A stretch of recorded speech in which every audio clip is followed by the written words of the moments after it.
What's up, guys? So welcome to phase one of this 5-part series where I'm going to teach you how to create and build a business that actually works. And I'll be real with you. Most people get this wrong right out the gate. They start chasing logos, websites, fancy marketing, and they skip the foundation, and they eventually phase out and burn out before they even get any real traction. And I wanted to put this together because I'm constantly starting to see in a lot of different calls with clients and different people that I coach that this is an issue, and I wanted to add value because there's somebody out there who needs to hear this. And if you click this video, I'm guessing that is you. So make sure you stay tuned, and by the end of this series, my goal is to help you get results. We're gonna break into bite-sized pieces so you're not just consuming some long, lengthy video.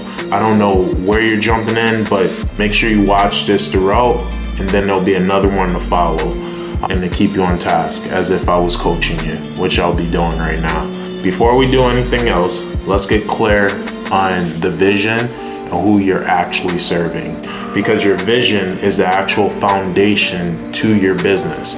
It's not about just jumping in. A lot of people want to market, but they don't have clarity. You can't market something you don't have clarity on, because how's it gonna benefit others? If you don't know what you're building in your business, you're gonna quit the second it gets hard. Be honest with yourself. Why does this matter to me? You have to get clear on what it is that you're doing. A lot of people, they struggle with being a multi-passionate entrepreneur. They want to do so many different things and they don't lock in. I want you to know that's very common and it's okay. For me personally, when I got started, I was just chasing the idea of being an entrepreneur. I saw people like Gary Vee, putting that pressure, like a lot of people putting the obvious reality of starting a business and the lifestyle and things that you get out of it. The only thing is, I felt like a lot of people couldn't truly relate because they weren't in the trenches and they forgot what it was about. And that's why when I coach, I like to take an eye-level approach to talk to you at the level of where you are, not where someone else is. Because when you're listening to these people who've already made it, they're so disconnected from their journey. A lot of things have changed. A lot of people have forgotten what it's like to be at a certain level of entrepreneurship when you're just getting started. And that's who I strive to serve. One of the most important things that you want to consider, trying to shift from where you're at. So when you get clarity on your vision, I know I'm going a little bit deep into this, but it is important that you have clarity on your vision, because the first thing people ask you is, what do? You want to be able to have crystal clarity in conveying that. So this is the bottom line in your business that you're communicating. When you go to put a post up, when you go to a networking event, when you go to serve someone, when you're creating the business, you're creating it to serve someone, to give an experience, to solve a pain point. And that's what we're going to talk about right now. I want to just go on a little bit of my vision and who I see myself helping and who I actively help and have done for the past decade.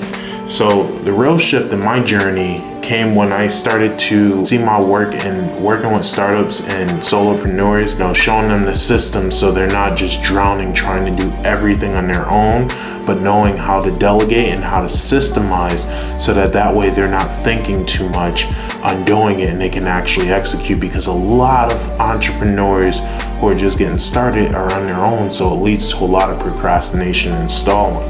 And the vision is going to keep you disciplined and grounded when you feel like giving up. I heard a quote, a lot of people fall in love with the destination and they're not in love with the walk.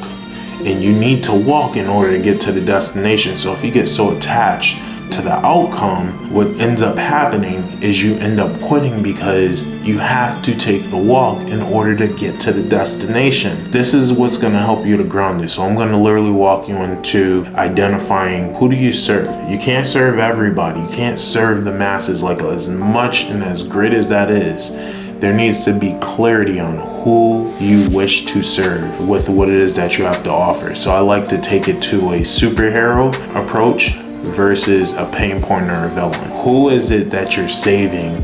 What is your superpower? So that way you can identify clearly what it is that you're helping them with and communicating those pain points, so that way you can always connect and it hits. each time in your marketing. Understand is that people are emotional beings. Therefore, it's about the connectivity. Any music you listen to, I'm sure you listen to it based off the mood you're in. It is music to your ears or it's cringe because they are creating a certain rhythm, a certain frequency. And so when you want to get your audience into a certain frequency, you need to be able to connect with them.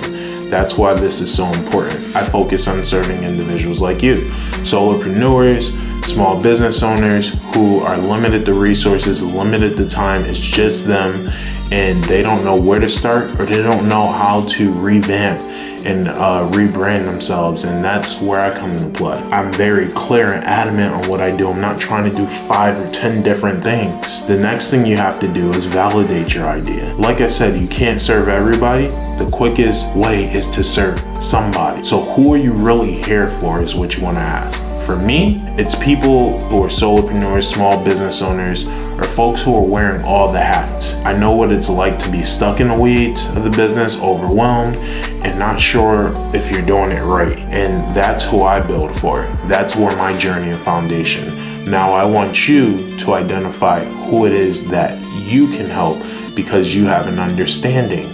I remember I was coaching somebody who owned a daycare and they were attached more so to serving the kids. They're great at that.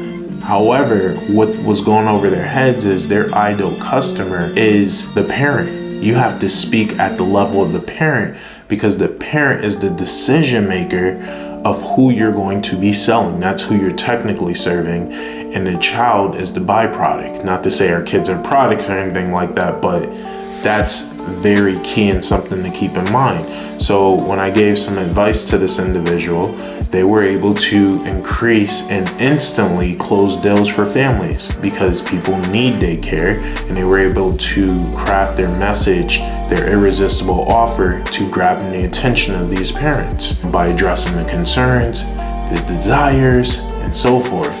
And that's how they were to build it. So their goal was to close on families. Another example is a client who was an accountant. They had the solution, they know the pain points, but they weren't meeting them at the level of who their client was. So they had to dial back on what is the pain points, what is the bottom line of what they're serving their clients. And once you have clarity on that, you'll be able to do this next thing, which is to have something that people want. Once you identify what the pain points are, who you're serving, do they actually want it and do they need it? So you don't want to overcomplicate this. You want to get clarity, absolute clarity. Go look at some comments, go look at some other people doing what you're doing or thinking about doing, and go look at like reviews so you can see where somebody came up short, what are common things that people liked about it, what didn't they like, and that will help you to get an idea of what are the real pain points out there or the things that people want.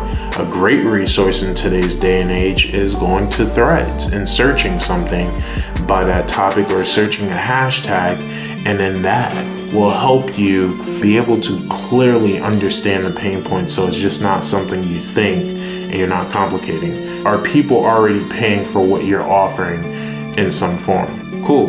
That means there's a market. A lot of people think that just because something exists means that they can't exist. You got to realize something, that there's only one of you.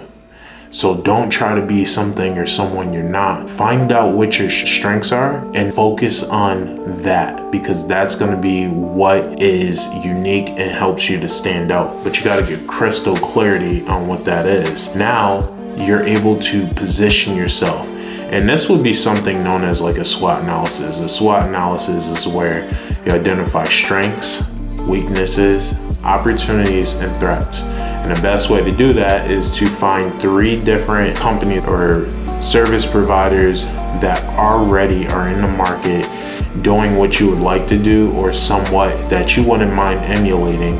And then it's not to take their ideas, it's rather to do some researches to see what type of opportunities exist. But that's a whole different other video. I actually did a video on that. You could check that out in the meantime after you go through the series. When I realized people weren't just paying for bookkeeping, but clarity, systems, coaching, it clicked.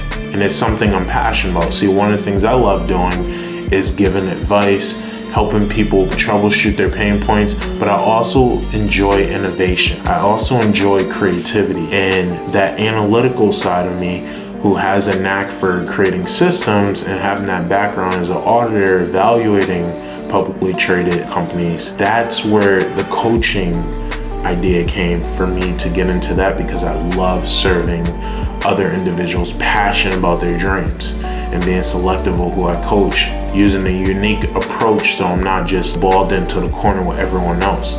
I feel like I'm unique in what I do, and you should too. So you want to make sure you don't overlook this process of what does your vision look like? Who are you serving? What are you saving them from? What are they so excited to work with you about?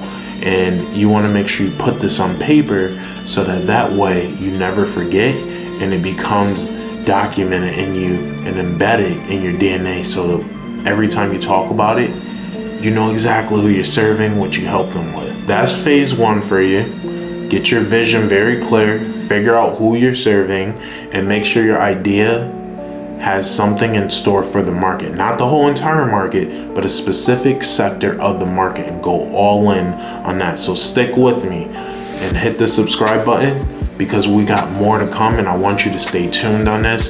This is the accountability where you stick it out and you don't just watch something, consume it, and go on to the next thing. So I'm gonna need you to stick this out and go to the next one. I included the link below to the next video if this is too much in one day, because I want you to take action. I want you to just watch these videos and just go through them. That's not what these are meant for. You to study the videos, take action, and I've also included some resources in the link below, so make sure you go and check those out. And we're gonna build this thing step by step. Like I said, by the end of this video, and I'm a man of my word, you're gonna leave with something, and that's the goal. Make sure you also leave a comment and what your biggest takeaway in this video was. I'll see you on the next one. Thanks for watching. It's your boy Vince. One love. Create, build, sustain all you do. Peace.